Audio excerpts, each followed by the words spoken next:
Hi, welcome to my channel. In this video, we are going to see how to integrate Azure Container Registry with Azure Kubernetes Service AKS. This is part 2 of what I had published earlier last week. So if you have followed my YouTube channel, you would have seen that I published a similar video last week. And in this, I had shown how to integrate ACR with AKS in 5 easy steps. After publishing the video, I found that somebody had published a similar blog, and I responded to this saying if you are interested, you could have a YouTube version of a similar thing, and I published a link to my video. And luckily this tweet was noticed by Steve Lasker, who is the PM on Azure Container Registry team in Microsoft, and he identified, or he noticed, that I was using the admin user for Azure Container Registry and I was enabling it. So he suggested that enabling the admin user is mainly for demo scenarios, and in real life applications we should avoid enabling the admin user, and we should use either managed identities or we should use the tokens. So I was already using managed identity for the AKS cluster, and I posed this question to Steve saying I am using the managed identity, and what is the recommendation for using this with the Azure Container Registry. So Steve's recommendation was that there is a new support now for Azure Active Directory users, and what this enables us to do this is, instead of using the admin user to log into the Azure Container Registry, we can use our own user, which is linked to the Azure Active Directory AAD, and we can log in against the Azure Container Registry. So all the commands that we write or we execute against the ACR will be executed using our own user and not the admin user. So in this video, which is a quick enhancement to the earlier one, I'm going to show you how we can integrate with ACR using the Azure Active Directory identity. So let's get into the demo mode and see how to do this. So here I have already provisioned the AKS cluster, and we can see that there is already the RabbitMQ pod running on this. So let me just run the get nodes to say how many nodes do we have. So this is similar to the cluster I had used in the earlier example. This has 2 node cluster. This is attached to the container registry. So I used, let me show you the script which is used for this purpose. So if I go to my PowerShell script and I look at this initialize AKS, we see that we are attaching this to a container registry.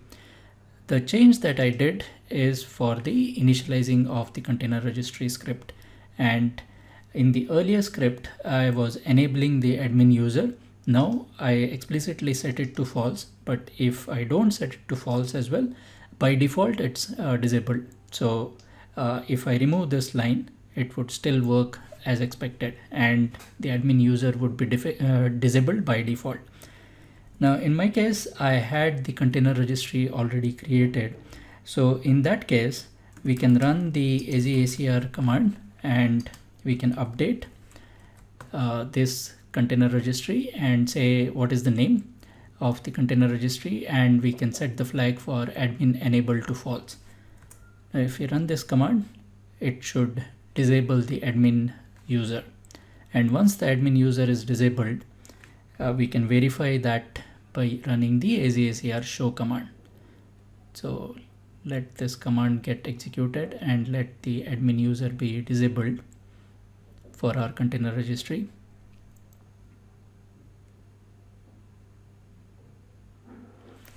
So here we can see that the admin user enabled flag has been disabled or set to false.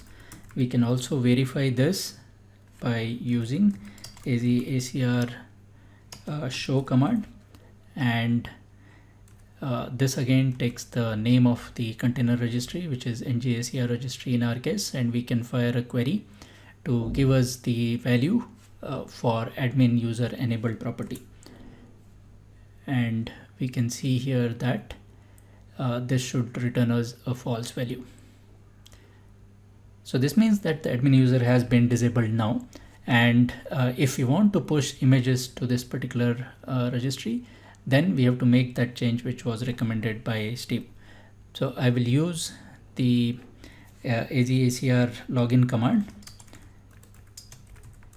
and I will give the name of the registry as ng AZACR registry.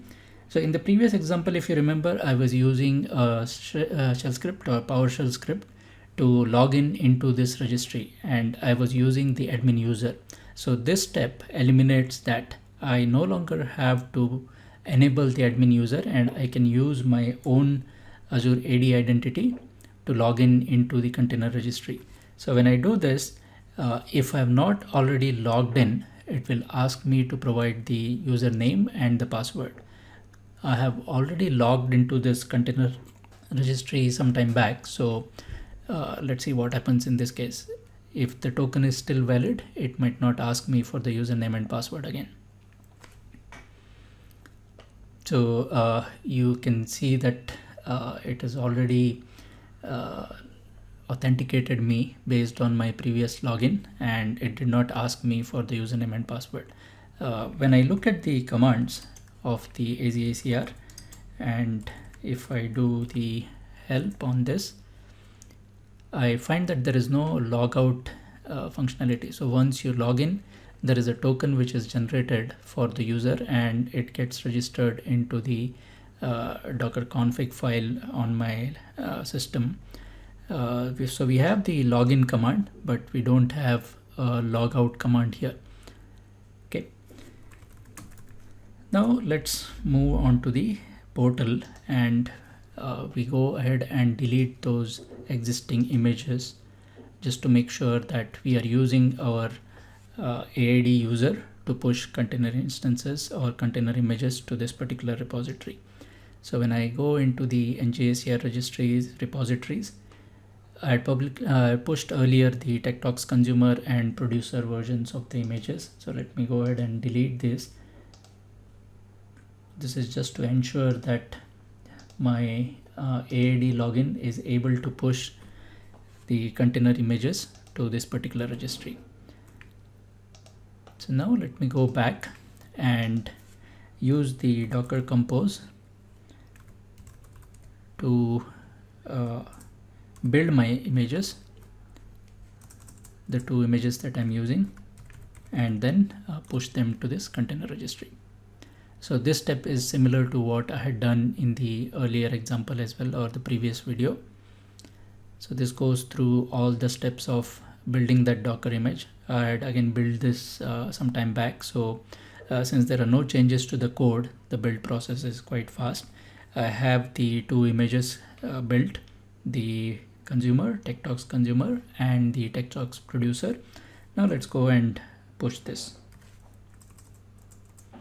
to our container registry.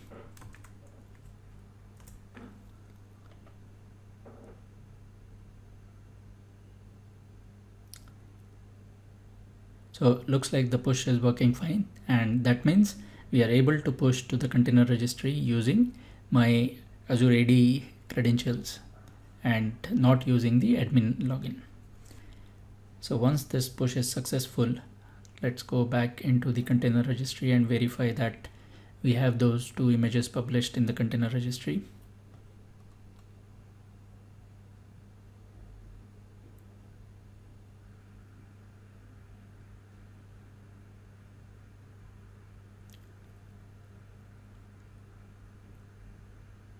Since it's the first time I'm pushing this image, it will take some time because all the layers of the Docker image have to be pushed.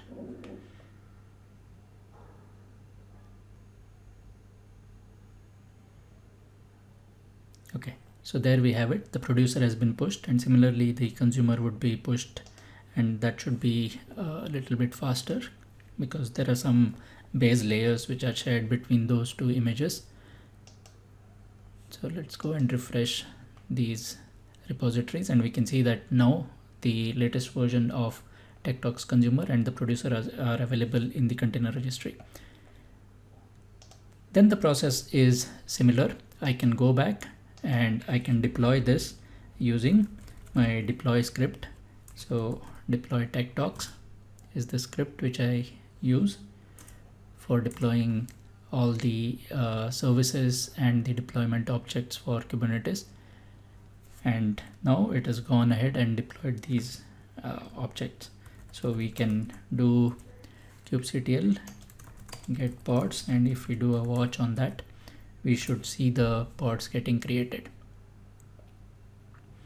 So they are up and running, and then we can also see the scaling in action. So let me go to the Octant, and this is to verify that the images that we deployed, they are correctly working. So I'll take this external IP, go into Postman and generate some workload which will auto scale the consumer. So let me publish, instead of 2500 messages, 1500, just to keep it slightly smaller in size. And once we get 200 response here, this message will be successful. The status code is 200 OK. So we have the messages generated on the RabbitMQ, and if we go back to the pods now, we should see the consumer pods scaling. So there is one instance of the consumer running right now. Shortly we should see this auto scale, and we can also see the deployment scaling here. So let me split the screen and we do a watch on the deployments.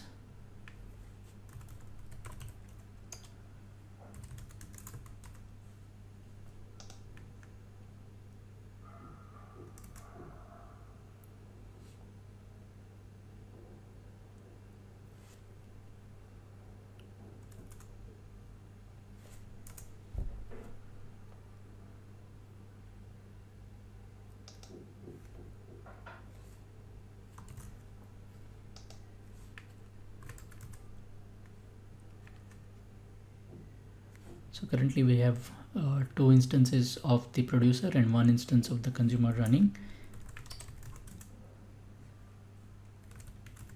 I need to deploy the autoscaler here. So I have this script which is called deploy autoscaler.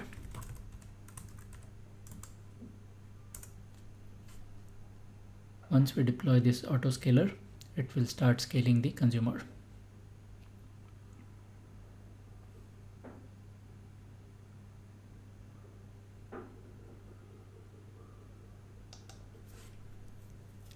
Just to have a little bit of screen estate, we can just close this lower half, and here we can see the consumer deployment auto scaling.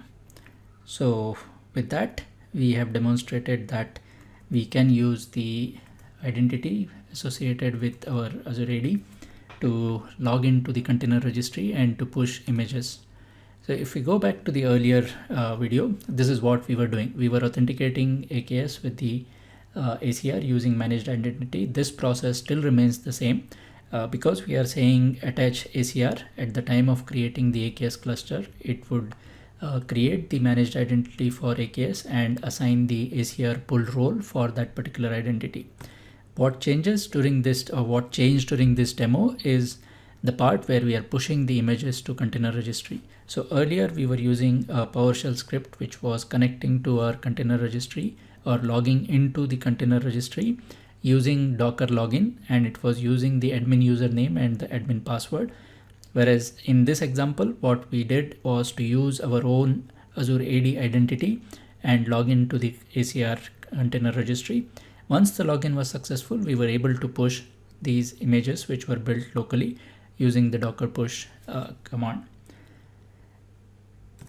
The rest of the part remains the same. So this is the improved 5 steps to integrate ACR with AKS now. In the ACR creation part, we no longer have to enable the admin user. We disable it explicitly, or if we don't specify this parameter, by default the admin user is disabled. In terms of creation of the AKS cluster, there is no change. we create the AKS cluster, we enable managed identity, and we use the attach ACR registry flag, which attaches this container registry to this AKS cluster. And behind the scenes, a managed identity of the AKS cluster would be given the ACR pull role for this container registry. On the Docker side of things, we log into the ACR registry using our own AAD identity. And once the login is successful, it creates a token and puts that token into our Docker config file locally. And then we use the normal Docker commands to build and publish the images. And the rest of the two components, which is updation of the manifest files and deploying the application, they remain the same. So with that, it brings me to the end of this demo. This is the GitHub URL where the source code for this demo can be found. I hope you liked it.